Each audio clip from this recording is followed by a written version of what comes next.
अस्सलाम वालेकुम नाजरीन, मैं हूं आपकी होस्ट जोया काजी और आप देख रहे हैं अल सादिया तिब्बी फाउंडेशन के प्लेटफॉर्म से मुझे। नाजरीन, जैसा कि आप जानते हैं कि हमने हमेशा आपके तमाम प्रॉब्लम्स को सॉल्व करने की कोशिश की है, चाहे वो फिर कोई भी मसला हो, नफ्सियात से रिलेटेड हो, जिन्स से रिलेटेड हो या आपकी कोई भी बीमारी हो। आज जो टॉपिक मैं आपके साथ डिस्कस करने जा रही हूँ वो नफ्सियात से रिलेटेड है कि इंसान की जो नफ्सियात है वो कहाँ जाकर सेटिस्फाइड होती है। एक्चुअली जो इंसान जहन में सोचता है, अगर उस चीज़ के लिए उसको वो खुद ही क्लियर ना करे तो कोई दूसरा बंदा उस चीज़ को क्लियर नहीं कर सकता। कहने का मतलब ये कि जो इंसान अपनी विल पावर से अपने आप को खड़ा रख सकता है, वो कोई दूसरा बंदा उसको सहारा नहीं दे सकता। सेम इसी तरह हम आज बात करेंगे ऐसे लोगों की बात करेंगे जो कि रिलेटेड है। जैसे बहुत सारे लोग होते हैं, उनकी विल पावर बहुत वीक होती है, वो अपने आप को वापस उसी जगह पर लाने के लिए डिफरेंट चीज़ों का सहारा लेते हैं। जैसे कि कुछ लोग हैं, उनको मोहब्बत में नाकामी होती है तो वो मंशियात का सहारा ले लेते हैं, कुछ लोग सुसाइड कर लेते हैं, कुछ लोग जो है वो कोई ऐसी एक्टिविटीज़ में इन्वॉल्व हो जाते हैं जो कि उनकी अपनी ज़ात के लिए ठीक नहीं होती। जैसे कि जराइम की दुनिया में दाखिल हो जाते हैं, ऐसी सरगर्मियों में मुलविस हो जाते हैं जो कि उनके अपने ख़ानदान के लिए, अपनी सेहत के लिए, अपने कैरेक्टर के लिए ठीक नहीं होती। लेकिन उनकी जो नफ्सियात है वहाँ पर सेटिस्फाइड हो जाती है कि मुझे ये चीज़ नहीं मिली तो मैं अब ये करूँगा। अच्छा, ये कहाँ की समझदारी है कि अगर आपको मोहब्बत नहीं मिली तो आप नशे का सहारा ढूंढ लें।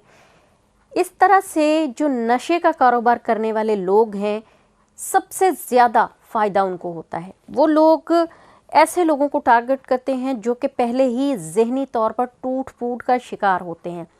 जैसे कि फॉर एग्ज़ाम्पल, किसी को घर से निकाल दिया गया है, पेरेंट्स ने अपने किसी बच्चे को उसकी नालायकियों की वजह से अगर घर से निकाल दिया है तो बच्चा बहुत अपसेट है, तो ऐसे लोग ताड़ में बैठे होते हैं और वो फ़ौरन उसको कैप्चर करते हैं कि आप आ जाएं, आप ये पिएं, अपने सारे गम बुलाएं। सेम इसी तरह किसी का दिल टूटा है यूनिवर्सिटी में, कॉलेजेस में, आम सरेराह रिश्तेदारी में, यार ये तुम ये सिगरेट के 2 कश लगाओ, तुम ठीक हो जाओगे, तुम सारे गम भूल जाओगे। कुछ लोग जो हैं, जो ज़्यादा ही दिल बर्दाश्ता होते हैं, वो सुसाइड कर लेते हैं। ये हर इंसान की अपनी नफ्सियात है। इसको कैसे ठीक किया जा सकता है? इसको ठीक एक ही सूरत में कौन कर सकते हैं? वो आप खुद हैं। क्योंकि जब तक आप अपनी विल पावर को कायम नहीं रखेंगे, आप हमेशा दूसरों की बातों में आते रहेंगे, ऐसे लोगों का भला करते रहेंगे जो कि आपको उजाड़ने पर तुले रहते हैं। रिश्तेदारों को, ऐसे लोगों को खुश होने का मौका देते रहेंगे जो कि आपकी तरक्की, आपकी कामयाबी से जलते हैं। हमेशा बेहतरीन और पॉजिटिव पहलू ये होता है कि आप अपनी सोच को पॉजिटिव रखें। फॉर एग्ज़ाम्पल, आपको मोहब्बत में नाकामी हुई है, इसको पॉजिटिव थिंक में लें, कोई बात नहीं। ये सोचें कि वो मेरे लायक थी ही नहीं, या वो मेरे नसीब में नहीं थी, या वो मेरे नसीब में नहीं था। सेम अगर आप इसको पॉजिटिव सेंस में लेके जाएंगे, इसको अल्लाह ताला की तरफ से एक अपना तोहफ़ा समझेंगे कि शायद अल्लाह ताला की इसमें कोई बेहतरी थी, तो आप हमेशा पॉजिटिव ही सोचेंगे और आपकी जो लाइफ है वो पॉजिटिव वे की तरफ चली जाएगी और पहले से मज़ीद बेहतर होगी।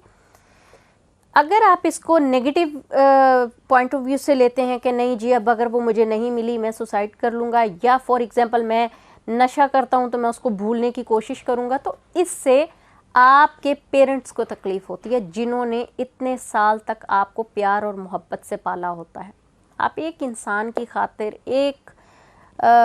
उस इंसान की खातिर जो हाल ही में आपकी ज़िंदगी में आता है, आप उन इंसानों को दुख देते हैं, तकलीफ़ देते हैं जो इतने सालों से आपकी परवरिश कर रहे हैं, जो इतने सालों से आपके साथ इमोशनली अटैच हैं, इतने सालों से आपका प्यार है उनके साथ। तो अल्लाह का वास्ता है, इन चीज़ों से दूर रहिए। नशा बेचने वालों की बेकरी जो है वो बंद कीजिए, ऐसे लोगों को अपनी लाइफ से दूर फेंक दें। इंशाल्लाह ताला आप ख़ुद भी ठीक रहेंगे, अपने अराउंड जितनी भी आपकी कम्युनिटी है वो भी आपको देखकर हैप्पी रहेगी, और जो लोग आपको छोड़कर जा चुके हैं उन्हें आपको देखकर रश्क आएगा, अफसोस होगा कि हमने इसका साथ क्यों छोड़ा। अपनी लाइफ को बेहतर बनाएं, अपने माइंड को पॉजिटिविटी की तरफ लेके जाएं। इंशाअल्लाह ताला आपको वो सब मिलेगा जिसके आप हकदार हैं। उम्मीद है नाज़रीन आपको ये प्रोग्राम अच्छा लगा होगा। हमारे प्रोग्राम को लाइक करें, शेयर करें, बेल आइकन का बटन दबाएं और साथ ही साथ हमें अपनी दुआओं में याद रखें।